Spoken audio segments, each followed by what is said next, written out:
They have no electricity, no running water, and no permanent homes. Their world is the wild, the open savannas, dense bushlands, and rocky outcrops of the Great Rift Valley. They are the Hadzabe tribe, and for thousands of years, they've lived the same way, in complete harmony with nature, surviving off the land through hunting, gathering, and deep ancestral knowledge passed down through generations. With handmade bows and poisoned arrows, they hunt wild game. With keen eyes, they forage for berries, roots, and honey. Their songs, dances, and stories connect them to a past untouched by the modern world. This is not just their story, it's a glimpse into a way of life that is vanishing before our eyes.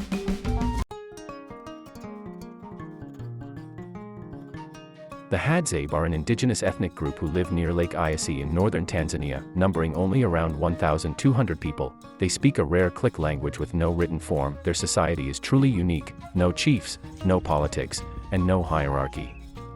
Everyone shares equally, from food to responsibilities. For over 40,000 years, the Hadzabe have lived as hunter-gatherers, making them one of the oldest continuous communities on Earth.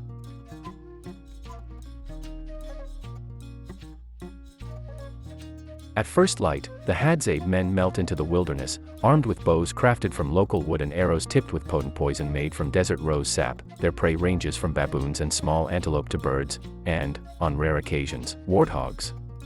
Each step is deliberate. They move with absolute silence, their eyes scanning for the smallest clues: a bent blade of grass, fresh hoofprints in the dust, or the rustle of wings above. Hunting here isn't simply about killing.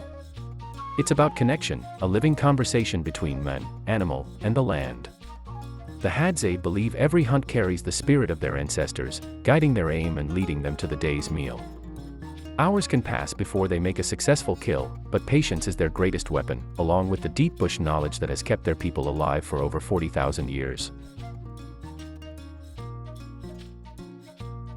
While the men are out hunting, the women, often with children by their side, head into the bush to forage for the day's food. Their baskets slowly fill with roots, berries, and one of their sweetest treasures, wild honey, carefully harvested from beehives hidden high in the trees. A particular favorite is the baobab fruit, packed with vitamins and a tangy flavor. It's not just food, it's medicine, strengthening the body in this demanding environment. With sharpened digging sticks, the women patiently unearth tubers buried deep underground, sometimes walking miles under the hot sun to find them. In Hadzabe life, every role is vital. The hunters may bring meat, but the gatherers provide the steady supply of nourishment that keeps the community strong. Here, survival is a shared responsibility, and respect flows equally between all. Hadzabe shelters are as practical as they are simple, woven from grass, supported by branches, and covered with leaves. A skilled builder can raise one in less than an hour, creating a cool refuge from the hot sun. For fire, there are no matches and no lighters, only the ancient skill of friction. A dry stick spun into a block of wood, a wisp of smoke, and then, the spark that will keep the camp warm and cook the day's meal. Meat is roasted directly over open flames, the rich smell drifting through camp. Tubers are boiled in simple pots, and baobab pulp is mixed into a refreshing drink. Here, meals are eaten together, no plates, no cutlery, no complaints. Just family and friends gathered in a circle, sharing the food that keeps them alive. As the sun dips below the horizon, the Hadzabe gather around the fire. The air fills with the deep beat of drums, the rhythmic clap of hands, and voices rising in harmony. Dances celebrate the day's hunt, honor ancestors, and pass on lessons to the young. The circle moves as one, feet stamping, hips swaying, laughter echoing into the night.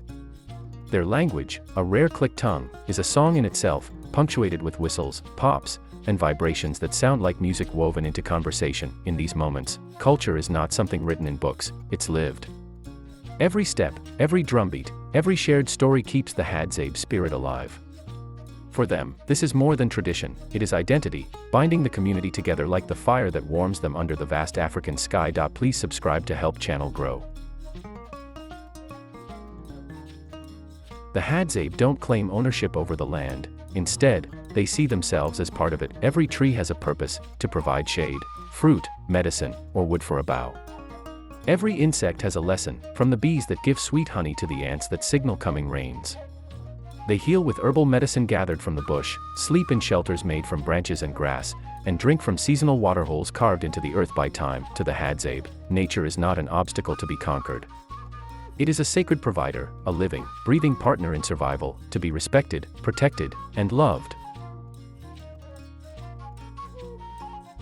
Genetic studies reveal that the Hadzabe carry one of the oldest surviving lineages of the human family tree, DNA that traces directly to the earliest Homo sapiens. Their ancestors have walked this land since before the pyramids rose in Egypt, before the first words were ever written, and long before the birth of farming. To meet the Hadzabe is to look into a mirror that reflects not just centuries, but tens of thousands of years of human history. They are not merely a tribe. They are a living museum, a link to the dawn of humanity itself. But in the shadow of progress, the Hadzabe face growing threats. Expanding farmland eats away at their hunting grounds. Tourism brings curiosity, but also disruption. And the slow, relentless grip of climate change is altering the land they depend on. Governments have tried to resettle them in permanent villages, offering houses, schools, and jobs. But most return to the bush, unable to trade freedom for walls. They do not seek wealth or modern luxuries. They are not asking for electricity, cars, or smartphones. They want only one thing: the right to live as they have for tens of thousands of years, guided by the rhythms of nature, not the clock. The Hadzabe remind us that true happiness isn't found in possessions, but in connection, to one another, to the land, and to the moment we are living. Their lives are stripped of distractions, yet full of meaning. In their world, time is not measured in hours, but in sunrises and seasons. Strength is not in wealth, but in community. Their wisdom is unspoken, yet it echoes louder than any words. In a world that moves too fast, perhaps we all have something to learn from those who live slowly and live fully. As the world races forward, and cities grow brighter with artificial lights, there are still places where the stars remain untouched, and where time seems to stand still. The Hadzabe are one of humanity's last living links to a way of life that predates nations, borders, and even written history. For over 40,000 years, they have lived in balance with the earth, taking only what they need, and giving back respect in return. But their survival is not guaranteed. Each year, more of their ancestral land is lost to farms, roads, and development. The climate shifts. Outsiders arrive with offers of modernization. And with each change, a piece of their ancient rhythm risks being silenced forever. They are not asking for money, technology, or to be saved. They are asking for the most basic human right, the freedom to live as they always have. This story is not just about them, it's about us. Because in their way of life, we see a reflection of what humanity once was, and perhaps, what it still needs to be. The Hadzabe remind us that happiness is found not in wealth, but in connection, to each other, to the land, to the moment. If we lose them, we don't just lose a tribe. We lose a living chapter of our shared human story. You can help keep that story alive. Share this video. Tell a friend. Comment your thoughts and join the conversation. Subscribe so we can keep telling untold stories like this, stories that deserve to be heard before it's too late.